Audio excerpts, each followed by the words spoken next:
Olá, eu sou Adolfo Neto, professor da UTFPR Curitiba e estou aqui com Cristine Guadalupe. Olá, pessoal. Zoe Peçanha. Olá, alquimistas. Meus colegas de equipe do podcast Elixir em Foco, o podcast da comunidade brasileira de Elixir. Antes de começar este episódio, eu quero avisar o pessoal, todos os nossos e nossas ouvintes, que a gente está organizando a Elixir Fortaleza Conf 2023.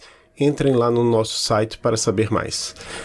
Hoje iremos conversar com Lucas Tavano, engenheiro de software sênior na Swap.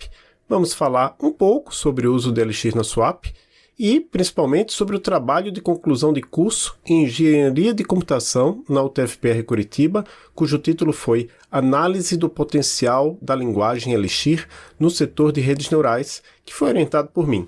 Tudo bem, Lucas? Obrigado por aceitar participar desse episódio do Elixir em Foco. Você pode se apresentar para as pessoas que nos escutam?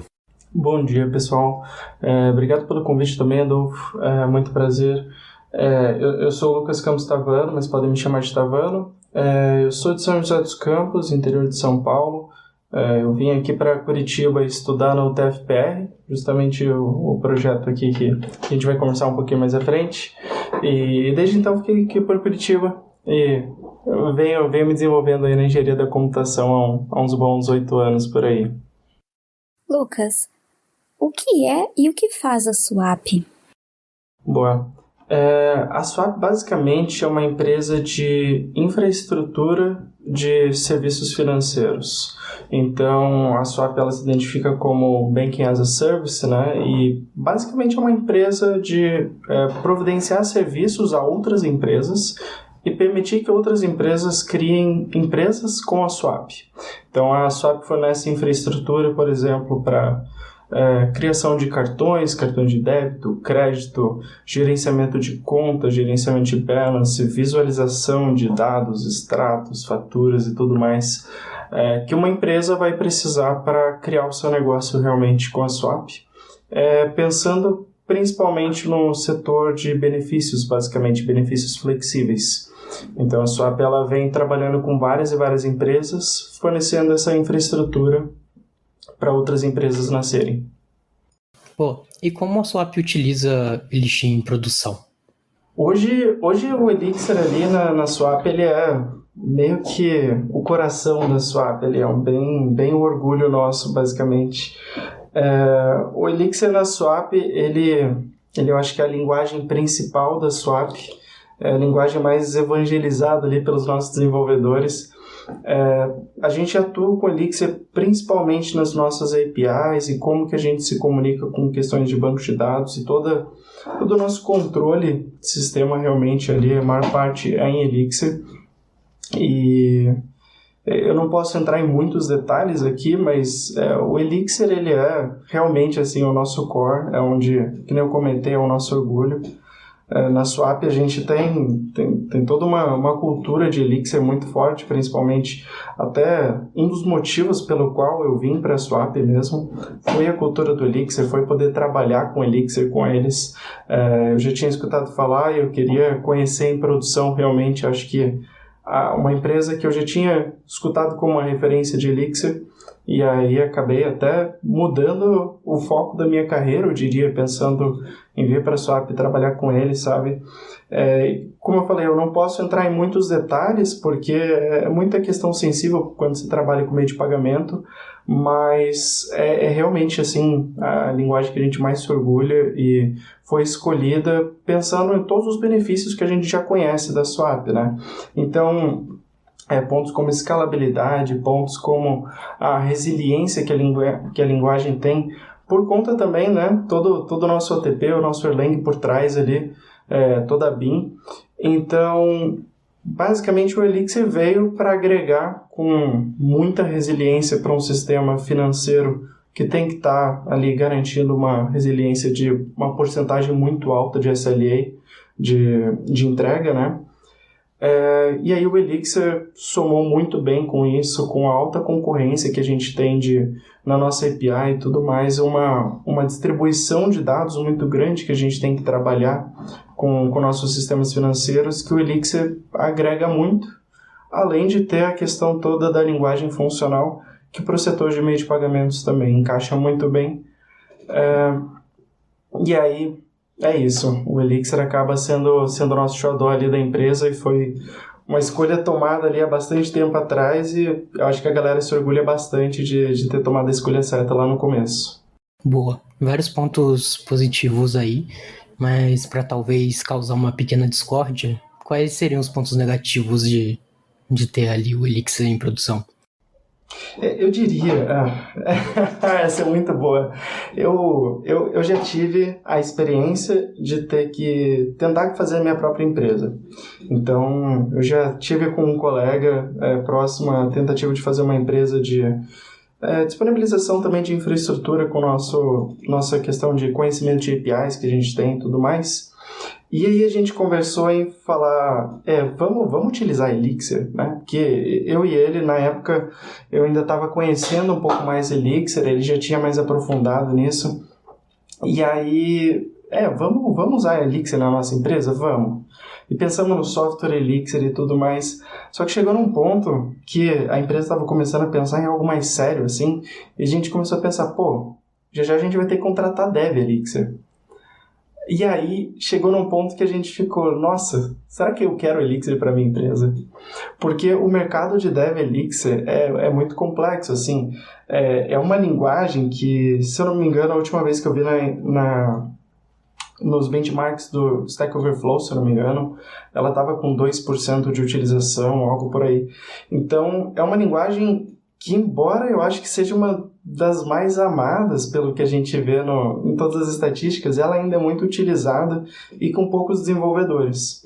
Então, eu posso dizer por experiência própria que é uma linguagem difícil de você estar contratando e isso acaba sendo um ponto negativo que eu penso hoje uma empresa que está tomando a decisão de utilizar a Elixir tem que saber disso.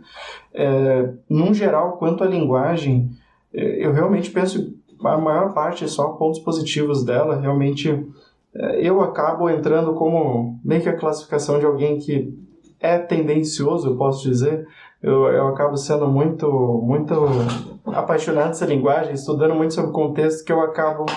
Os pontos negativos eu indo mais a fundo para entender como melhorar. Então, eu tenho uma tendência a ver os pontos positivos, né? Mas, assim, realmente... eu vejo que é um problema do mercado e eu vejo como o mercado também aparenta ser um pouco agressivo com desenvolvedores Elixir, que me mostra que essa escassez é um problema para uma empresa tomar uma decisão de ir para Elixir em produção. Porque, querendo ou não, tu vai ter que escalar, você vai precisar de mais desenvolvedores e aí você começa a ser um pouco impactado e, por exemplo, o bom do Elixir é você ser uma linguagem relativamente tranquila, né? Se a gente comparar, por exemplo, com Erlang, por exemplo, para se aprender. E aí você acaba tendo que contratar os desenvolvedores que, sem experiência na linguagem e ter que treinar essas pessoas, ou que eu acho que acabam todos se apaixonando também ali, mas por ser uma linguagem com baixa adoção, é um problema hoje ser uma empresa e ter Elixir em produção, acredito, por essa questão. Ótimo ponto. Eu também tenho um projeto, né, e a gente usa Elixir lá, e né, basicamente eu que tenho que dar aula de Elixir pro pessoal, porque a maioria não sabe ou nunca nem viu falar. Ou se sabe, assim, é só o básico. Então, de fato, essa escassez é um grande problema, né? E aí o que acontece bastante... quer dizer, não sei se acontece bastante, né? Deveria acontecer bastante, é que as empresas maiores, né, que têm mais estrutura, conseguem treinar essas pessoas, elas contratam, né, e treinam dentro, e criam essa formação dentro da linguagem, né? Parecido também o que acontece com o Clojure, né, em algumas empresas.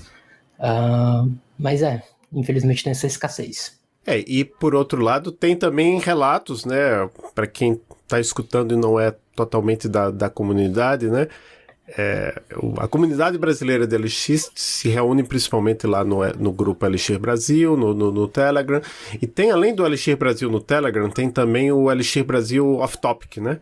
E lá no Off Topic, de vez em quando alguém fala, olha, eu queria trabalhar com Elixir, mas eu não consigo uma vaga. Então, tem também esse outro lado, né? Tem gente que está procurando vaga de Elixir, não consegue, acaba indo trabalhar com outras tecnologias. Sim, né? O que acaba também acontecendo é que, tipo, a grande massa de vagas são para pessoas mais sêniores, né? E aí quem tá entrando no mercado de programação agora acaba não conseguindo suprir essa demanda, né?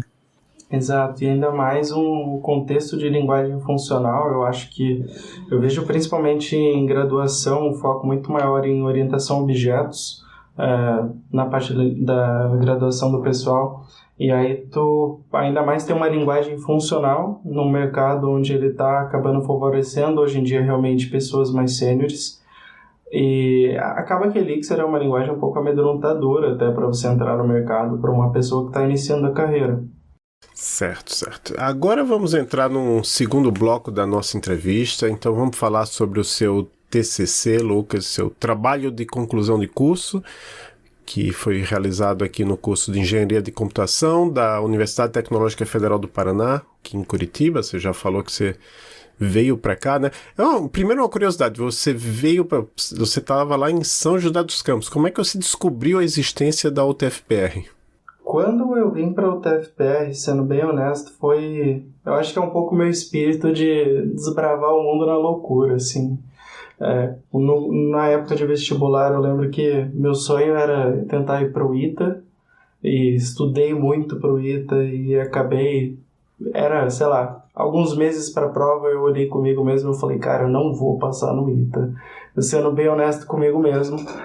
E aí eu comecei a estudar sobre as faculdades relacionadas à engenharia da computação, vi que o TFPR era muito bem colocada.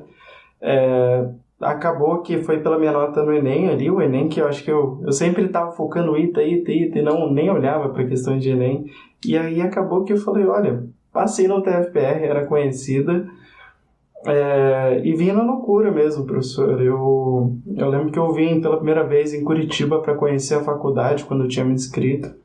E aí fui conhecer o centro ali, né, o bloco central do TFR. Eu fiquei, caraca, é esse local aqui mesmo. E acabou sendo onde eu passei muitos anos, muita coisa aí na UTFR. E muito feliz, na verdade, também de ter feito a escolha que, para ser bem sincero, hoje eu percebo o quanto a UTFPR, realmente Engenharia de Computação, preparou não somente eu, mas muitas pessoas que eu conheço da graduação que estão super bem no mercado de trabalho hoje. Então, nossa, eu fico muito feliz da minha decisão lá no passado de vir na louca para cá, porque até continuar em Curitiba, né, de tanto que eu gostei daqui. Legal. Então, ao longo dos meus anos aqui de podcast, eu já entrevistei vários egressos e egressas, né? Realmente o pessoal tem muita gente muito bem colocada. Mas, enfim, voltando, você defendeu o seu TCC, né? Sobre Elixir e redes neurais. Eu queria que você contasse pra gente, para os nossos e nossas ouvintes, como é que surgiu a ideia desse trabalho. Como é que você teve a ideia? Vou fazer um trabalho sobre Elixir e redes neurais. Boa. Eu tava, acho que foi... Eu não tenho certeza, mas acho que era 2021. Eu estava realizando outro TCC. Eu estava focado num TCC de análise de custos da AWS.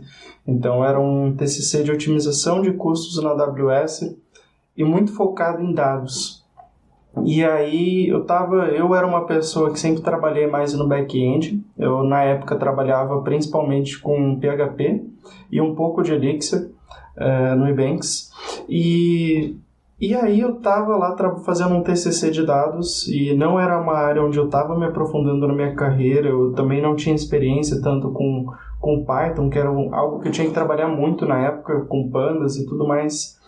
E não estava sendo legal, assim. Eu estava há muito tempo me arrastando, não estava evoluindo legal. Até que um dia eu vi o anúncio do Valim do Enex. E aí eu estava já há um bom tempo estudando o Elixir, começando a trabalhar com Elixir na época, e me empolguei com o Enex. E aí eu pensei, será que eu não consigo fazer um TCC me aprofundando nisso daqui que está nascendo no Elixir? Eu pensei até por ser uma questão de redes neurais e relacionado numa linguagem funcional. Para mim ali, eu era muito leigo em principalmente inteligências artificiais em geral. E falei, tá aí uma oportunidade de estudar, me aprofundar sobre o Enex. e tentar tirar um projeto disso. Realmente, o que eu posso trazer para a comunidade que seja relevante e que esteja relacionado com algo que está agora com muitas pessoas interessadas também. Então, acho que aí foi onde a gente conversou, né, Adolfo? E aí eu não lembro se eu já cheguei com a ideia ou se a gente chegou junto, mas principalmente era analisar o Elixir com a inovação do Emacs, né? O que isso representa para o mercado e como o Elixir se compara com outras ferramentas já conhecidas no mercado para trabalhar com a mesma questão que o Elixir estava entrando agora. E daí nasceu um projeto e nasceu muita pesquisa em cima disso, que foi bem legal, muitos projetos. Acompanhei um pouco o crescimento do Emacs por conta do meu TCC, por ter pego ali bem do começo. Eu me sinto com muita sorte por ter pego bem do começo. Que o meu TCC também, e a talk que eu dei sobre o meu TCC, eu tentei dar muito foco de uma pessoa aprendendo inteligências artificiais com Elixir. Porque para mim isso é algo novo, é algo que o Emacs permitiu agora, que antes não tinha uma abertura em Elixir para você fazer. Você poderia, mas eu também já fiz, e você teria uma extrema ineficiência de performance. Então eu aproveitei assim um match de oportunidades e tentei trazer para o meu TCC a experiência de como foi para alguém experiente em Elixir, mais leigo em inteligências artificiais, estudar mais sobre isso com o Elixir e comparar com o mercado em como que o Elixir está com relação a benchmarks e tudo mais, para a linguagem se destacar nesse mercado bem competitivo, né? Entrando um pouco mais na parte prática do seu TCC, você podia falar para a gente um pouco de como que você desenvolveu e quais os principais resultados que você obteve? Boa, claro. Bom, o TCC eu tentei dar um foco principalmente, acho que no TCC a gente tem que fechar ao máximo o escopo. Quando tem um TCC muito amplo, eu realmente precisaria ir a fundo num escopo muito amplo. Então, no contexto do meu TCC, eu tentei fechar um pouco mais e comparar o Elixir com, acho que uma das principais ferramentas de mercado para inteligências artificiais, que é o Python. Então, claro que tem outras linguagens como C++ ali muito grande, também, sei lá, Julia, tem várias outras linguagens, mas no caso eu peguei o Python porque o Python também é uma linguagem muito boa para a entrada ali de pessoas no mercado de redes neurais em geral. E é a linguagem que eu acho que a gente mais escuta falar, né, sobre o desenvolvimento, porque até o Python acaba ganhando muito da performance do C ali compilado por trás dele e dando aquela repaginada de uma linguagem muito mais simples do que trabalhar com C++, por exemplo, para ter uma ótima performance graças a TensorFlow e tudo mais que o Python tem. Então, eu achei que seria uma boa oportunidade, era relativamente injusto ali comparar com Python, pensando no tempo de mercado que as duas ferramentas tinham, mas acho que era isso mesmo a ideia, pôr a fogo e ferro ali, de se Elixir está entrando nesse setor, vamos ver como que ele está realmente, se ele veio de cabeça. E aí, eu acho que o mais interessante foi comparar essas duas linguagens realmente, sabe? Então, eu me aprofundei em benchmarks nesse projeto. Então, eu me aprofundei em analisar o uso de GPU, CPU, RAM, outras métricas ali como tempo entre epochs, por exemplo, de treinamento, e comparar isso lado a lado, a performance do treinamento de alguns modelos, tanto em Python quanto em Elixir, para chegar no resultado, né? Então, ali eu pensei em focar também meu TCC em 2 modelos. Então, eu trabalho no meu TCC com o modelo de MNIST e Cypher-10. São 2 modelos bem simples de processamento de imagens. E aí eu implementei os 2 modelos em Python e em Elixir. Tive as 2 implementações validadas por também mais outro engenheiro, um amigo meu, Lucas Amin, focado em inteligências artificiais, a carreira dele. Então, para também validar, porque eu estava lá querendo comparar um benchmark de algo que eu era inexperiente. Então também queria ter uma garantia de que eu estou fazendo algo com qualidade ali. E aí foi essa a ideia. Eu também desenvolvi a ferramenta de benchmark, então desenvolvi uma ferramenta para estar coletando dados desses recursos da minha máquina local a cada 0,1 segundos. Então, para ter medidas bem precisas, porque a oscilação desses recursos é muito rápida, 0,1 ainda é um espaço de tempo bem grande para um recurso de máquina, mas com esses dois projetos em mãos, todo um sistema operacional que eu preparei basicamente sem interface gráfica para não ter interferência nas amostras, sendo bem rigoroso ali com executar teste, com benchmark, analisar em Excel. E aí acabamos chegando num resultado legal, eu e o Adolfo aqui para o projeto. A gente acabou chegando em resultados ali de que o Python ainda se mantinha como uma linguagem com uma melhor performance, eu acho que mais atrativa para trabalhar com redes neurais. E aí por diversos fatores, para ser bem sincero, eu no meu TCC eu também tive capítulo analisando a experiência de aprendizado nas duas linguagens. E aí também tem a questão de que o Python tinha uma experiência de aprendizado que era mais fácil na época, porque quando eu estava analisando toda a questão do Emacs, também foi no começo do projeto Emacs. Hoje o Emacs ele já tem outras questões para ajudar nessa experiência de aprendizado, como o Scholar, por exemplo, projeto oficial ali para ajudar na pessoa aprender e testar realmente o Emacs. Mas na época onde eu estava analisando ainda não tinha, era bem ao começo.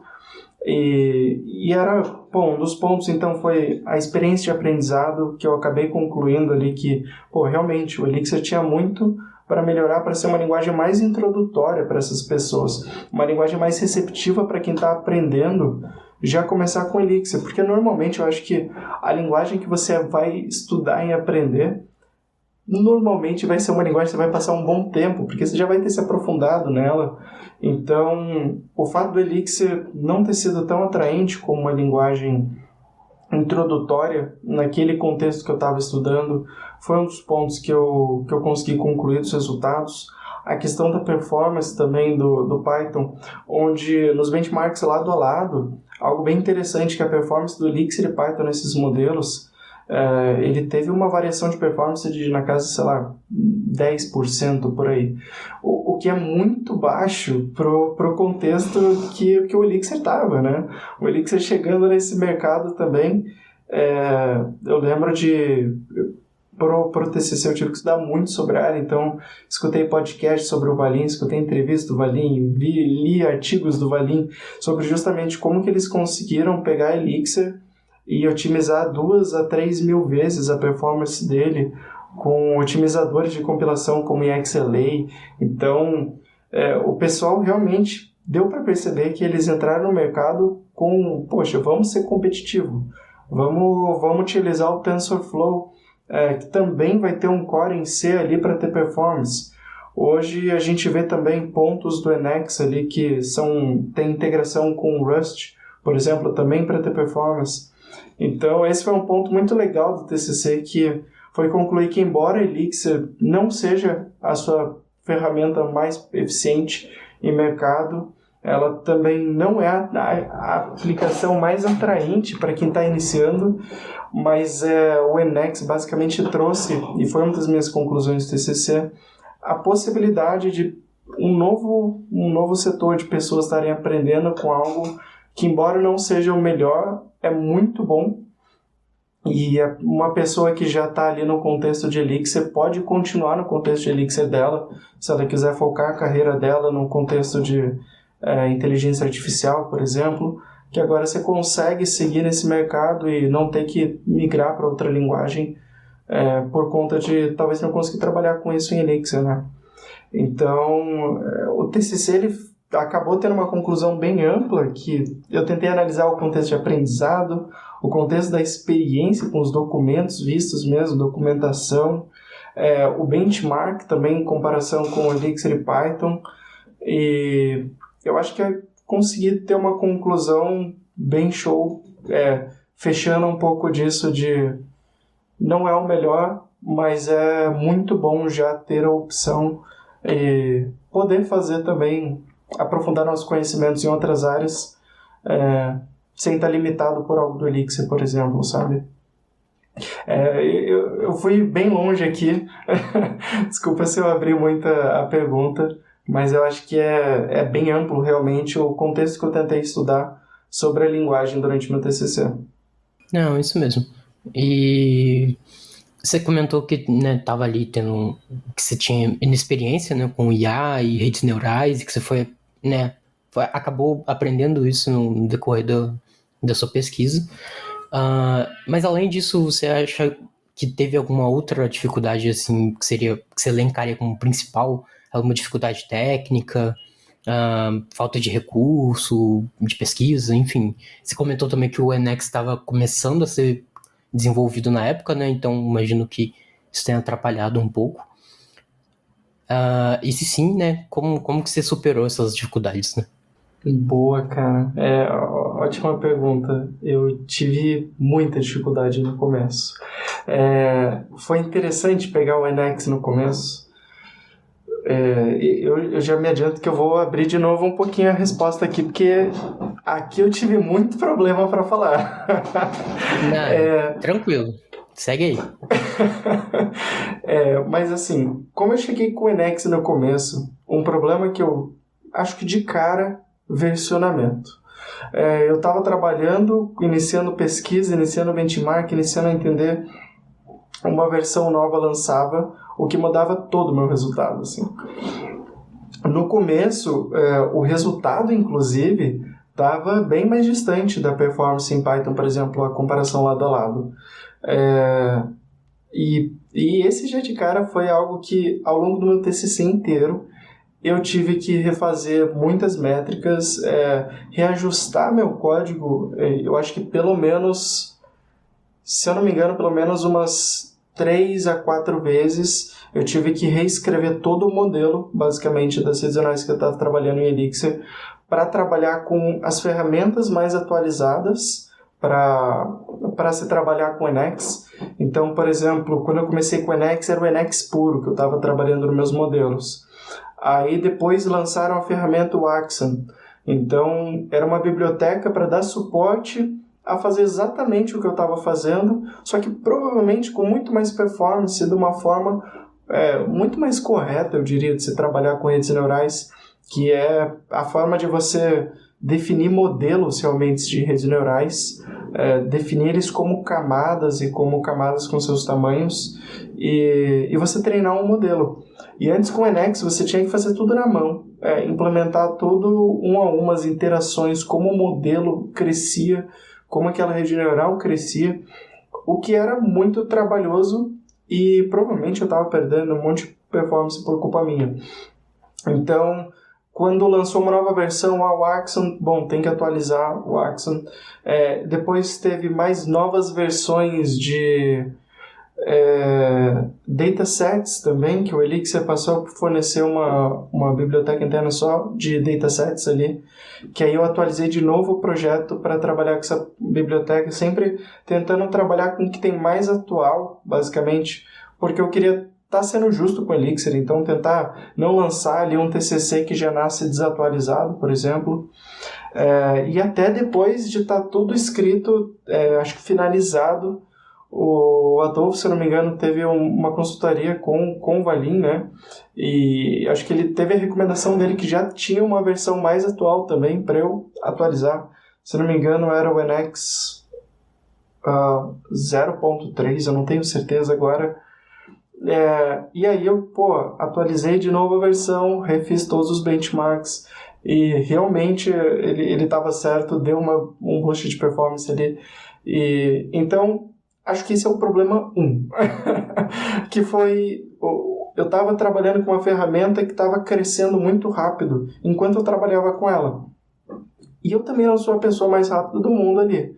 Então, também, enquanto eu estava lá tendo que escrever o texto do TCC também, preparando o artigo, a ferramenta já tinha mudado. E eu tinha que começar uns benchmarks, as conclusões não ficavam tão diferentes. Mas eu tinha que analisar os dados, tinha que entrar de novo naquele meu ambiente, fazer todos os benchmarks, fazer vários casos de análise, chegar numa análise de médias e por aí vai. Então, acho que esse é o ponto 1, o quanto eu acabei sofrendo com a variação do NX no começo, mas que pelo menos essa variação e esse ponto que eu passei foi legal, que me trouxe bastante experiência com a biblioteca, basicamente esse ecossistema, e aí hoje em dia eu também consigo olhar para trás e ter aquela nostalgia de, nossa, como era pequenininho, sabe? E hoje tem, acho que 17 repositórios no GitHub. Então, acho que eu também fico com essa nostalgia por ter visto o NX crescer ali. Outro ponto que eu tive bastante dificuldade, eu acho que por ser uma pessoa leiga no setor de redes neurais, eu nunca tinha tido que ter o trabalho de configurar um ambiente para se trabalhar com GPU. Parece algo muito muito comum, assim, porque, bom, basicamente todo o trabalho com redes neurais com alta performance que eu conheço, você precisa de uma GPU. Ela é ótima para isso, né? Então, me parecia algo muito comum, assim, que eu não teria problema. Eu falei, poxa, estou no meu Linux, minha placa de vídeo funciona, vai dar tudo certo, né? Mas não. E foi um trabalho, assim, que foi relativamente desesperador, assim, que eu fiquei mais de um mês sem conseguir avançar no meu projeto, porque eu não conseguia, lá no começo do meu projeto, rodar ele na minha GPU. E aí até que eu tive um colega meu que trabalhava com GPU em Python, ele me ajudou a fazer o setup da minha máquina, me passou uns artigos super duvidosos ali, escondidaços na internet, e realmente seguindo eu consegui fazer o setup da minha máquina, e depois eu tive mais uma complexidade, que era trabalhar com Elixir com GPU na minha máquina, porque aí o Elixir também, como ele estava, acho que bem no começo do EXLA, que aí é toda a parte que dá o maior boom de performance, basicamente, do NX ali, que eu estudei, principalmente, né? Tem outros compilers ali, como o TorchX também, mas o EXLA foi o que eu trabalhei. Eu tinha um problema do tempo de compilação dele também na minha máquina, que aí eu passava, 8 horas minha máquina compilando o EXLA para a versão do meu processador, a versão do meu Elixir, do meu Erlang, e aí no final de 6 horas, que eu deixei minha máquina de um dia para o outro ligado, tinha um erro, sabe? Então, nesse começo, eu acho que foi legal, que eu quero acreditar comigo mesmo que eu ajudei em alguma coisa ali para a evolução do NX. E aí eu puxei muita questão no fórum do Elixir. Então, eu comentei esses pontos no fórum do Elixir. Eu tive, acho que eu me orgulho bastante de ter tido as minhas perguntas respondidas ali pelo Valim, pelo Chan também, outro grande engenheiro ali do NX. E justamente pontos que na época não eram muito claros realmente. Por exemplo, depois da ajuda do Valim, eu descobri que eu tinha o tempo todo como ter baixado EXLA pré-compilados para minha máquina. Eu não precisava compilar ele lá. E depois que eu entrei no código, na época do EXLA, para entender as variáveis de ambiente que ele estava analisando, para eu colocar no meu sistema, coisa que eu já não encontrava na documentação.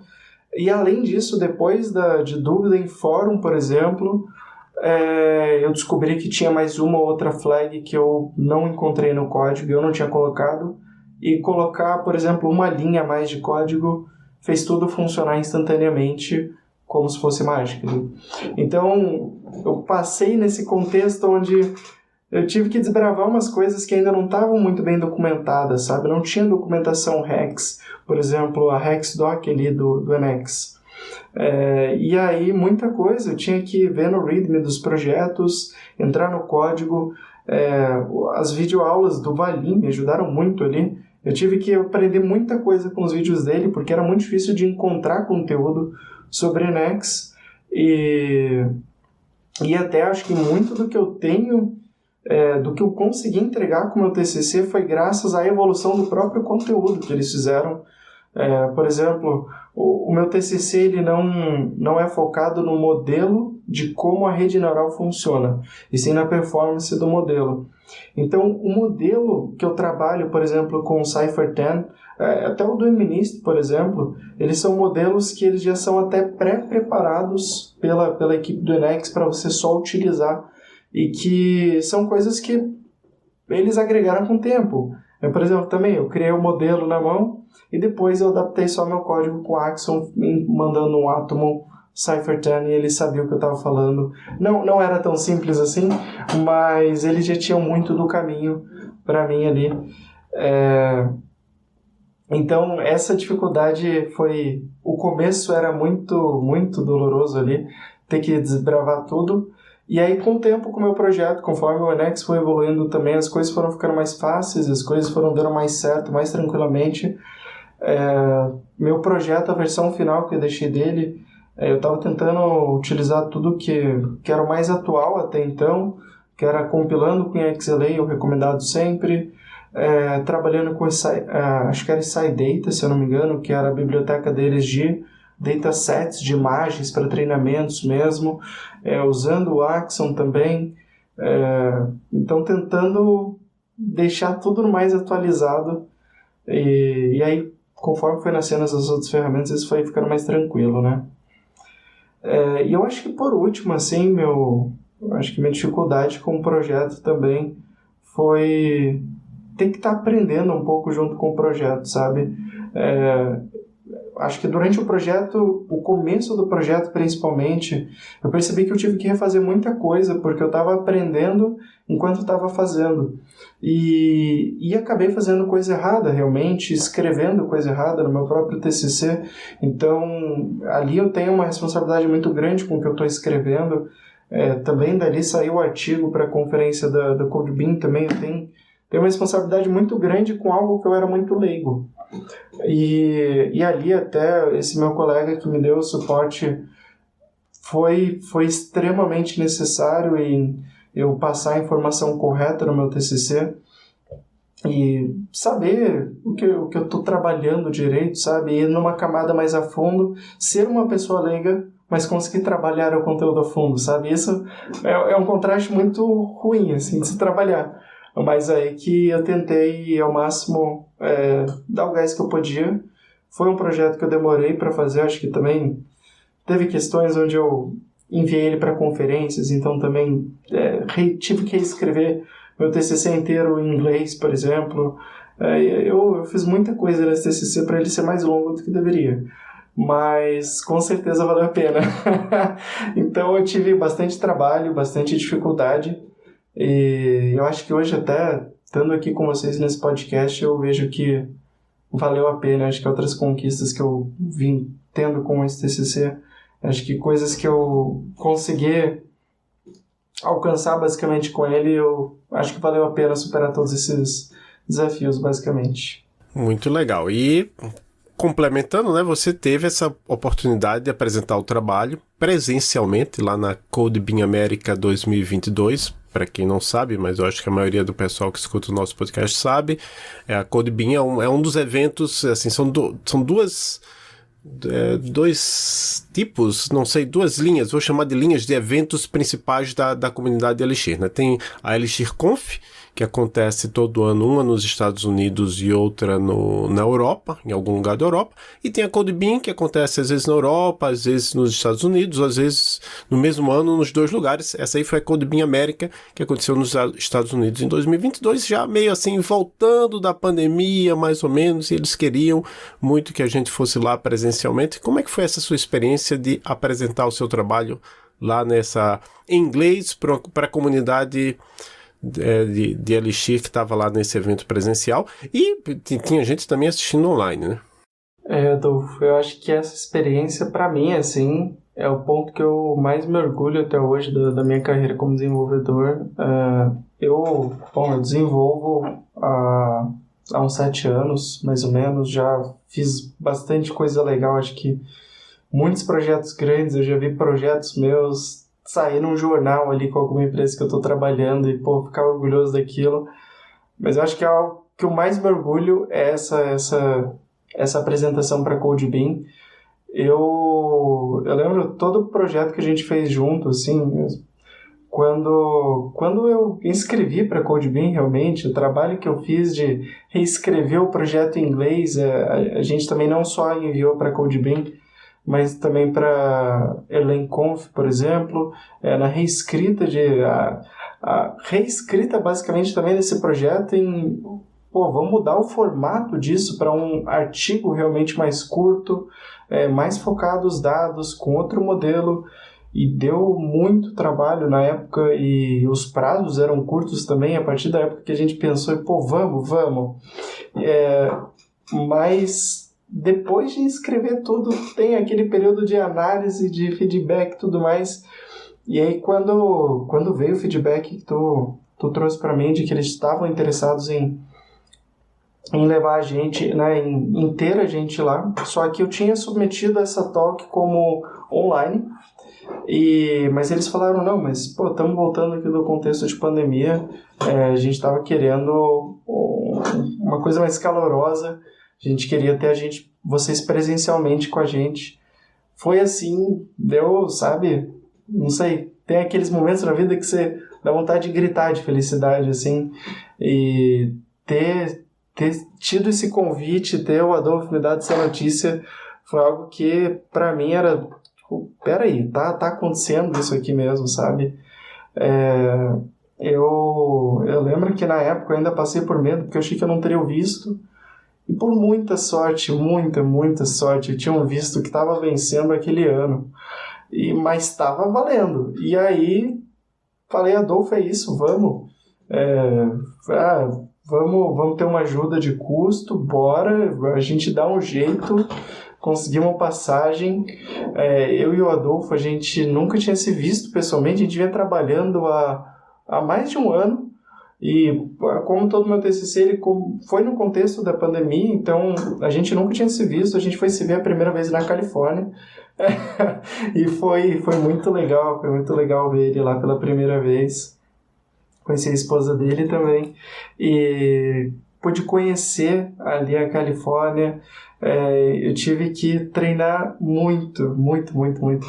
A apresentação que eu fiz na CodeBeam foi uma apresentação ali de 50 minutos, se eu não me engano, e eu ensaiei aquela apresentação, acho que no quarto de hotel, falando alto mesmo.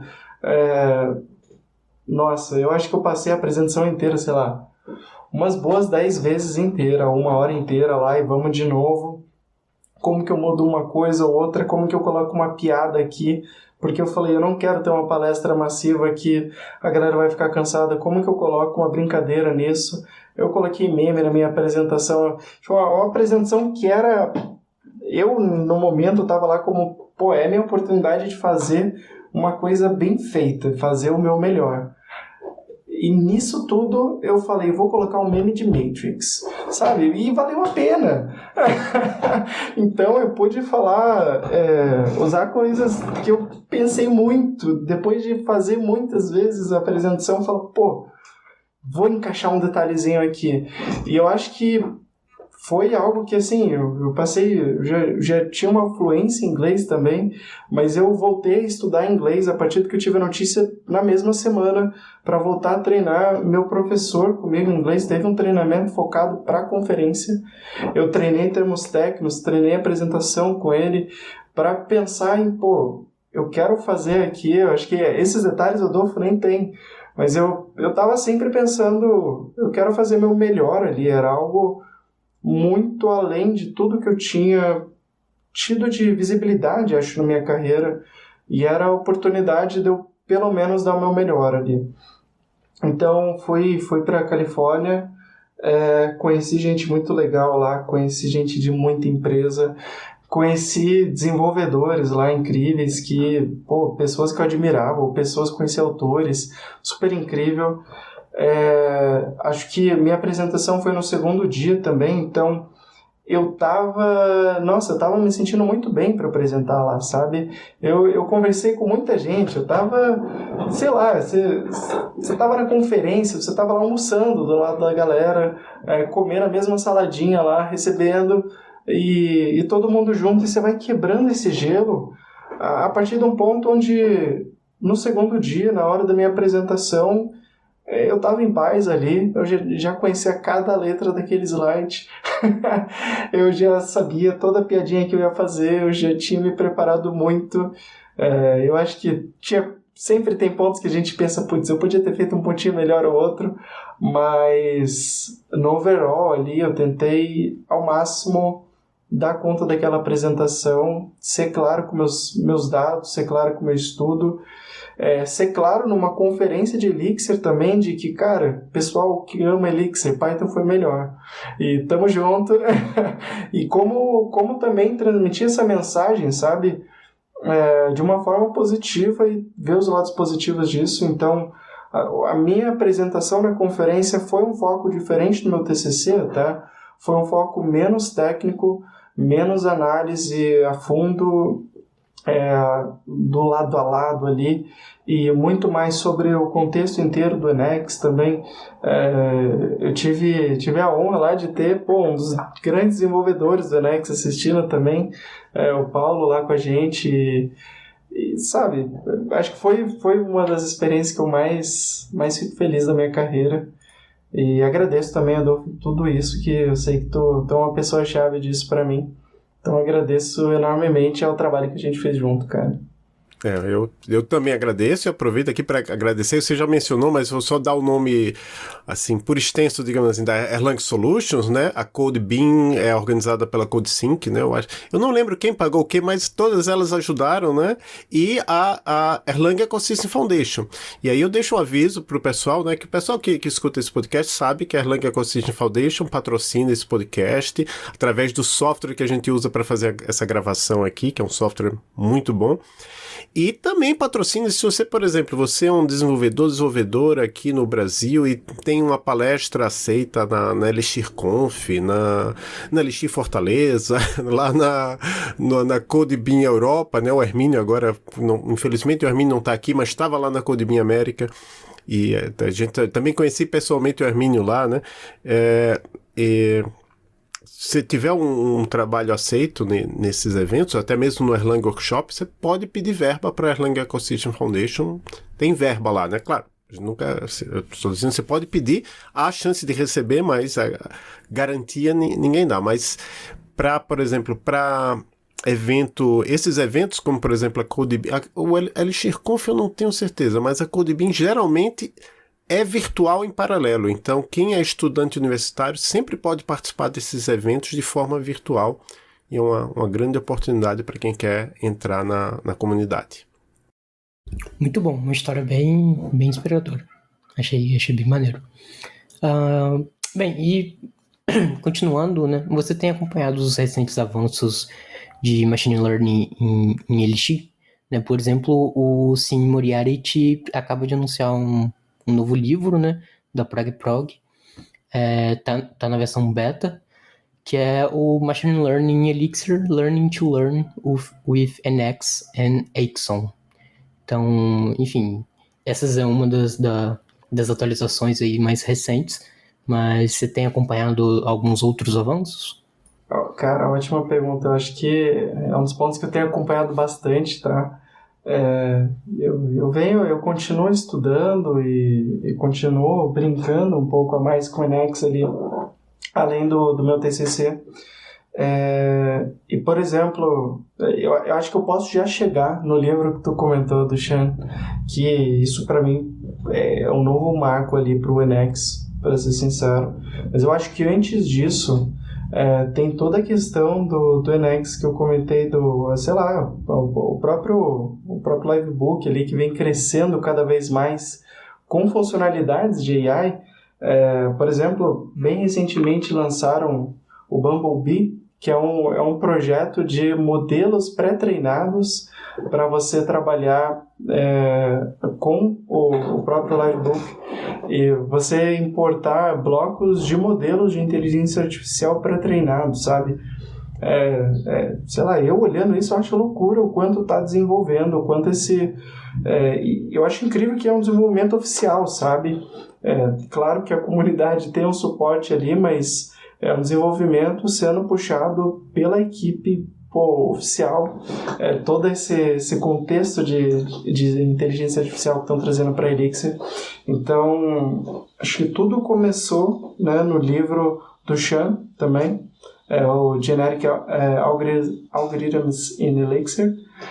Começou com o Chan ali, eu acho que motivou o Valim, toda essa empreitada, e agora vendo esse livro, que eu acho que está em beta ainda, se eu me recordo corretamente, ele lançou um livro focado no ponto que é o coração até do meu TCC, que é o NX e o Axiom, e ver, é um livro, o primeiro livro realmente sobre NX, sabe? O livro sobre algoritmos genéticos do Chan é um livro onde não existe NX, então ele nunca cita NX, é um livro que hoje em dia ele já é ultrapassado, digamos assim, ele é muito bom para a teoria de algoritmos genéticos, o que ele ensina sobre o conceito de algoritmo genético por trás é muito incrível, assim, a parte teórica do livro é muito boa, mas a aplicação em Elixir hoje em dia já fica ultrapassada, porque querendo ou não, a gente está querendo focar o Elixir a trabalhar em linguagens, inteligências artificiais com NX para ter performance realmente, porque o mercado de empresas ali precisa de performance para competir com outras linguagens que estão lá também disponíveis para as empresas. Então, para pesquisa também, a performance não tem como. E quando você está trabalhando com Elixir puro, ou trabalhando com um Elixir ali compilado e pensado para operações matemáticas, que é o que o NX traz para a gente, né? O NX inventa uma nova forma de fazer função, para você fazer função puramente aritmética no Elixir, para compilar de uma forma mais eficiente. Então, o Xian lançando esse livro é um que eu ainda não li, e com certeza vou ler, mas para mim é um marco pro NX. Acho que vai abrir muitas portas para justamente quebrar essa barreira que eu trouxe do meu TCC, que foi o aprendizado com o NX. Como eu tive que já ser aprofundado no conhecimento de Elixir para eu conseguir me aprofundar em NX, porque de não ter documentação na época, de não ter a profundidade que eu precisava para estar desenvolvendo modelos mais complexos. E hoje a gente tem um livro, por exemplo, que eu tenho certeza que vai... eu vi ali que é um livro, se não me engano, 400 páginas, então vai com certeza dar uma boa introduzida em todo o conceito de NX, todas as questões de estruturas de dados que eles repensaram no Elixir para ser performático, e tem acompanhado sim, e eu tô bem feliz com como tem crescido. E também a PragProg ali, né, sempre no contexto do Elixir. Acho que a PragProg, que a maior parte dos livros de Elixir que eu já li, na verdade eu acho que todos os livros de Elixir que eu li, não tanto na linguagem funcional, mas a PragProg é muito forte, né, nesse trabalho junto com o Elixir, e aí novamente está trazendo também agora o Machine Learning in Elixir, né, Learning to Learn, with NX and Axiom. Muito, muito bom.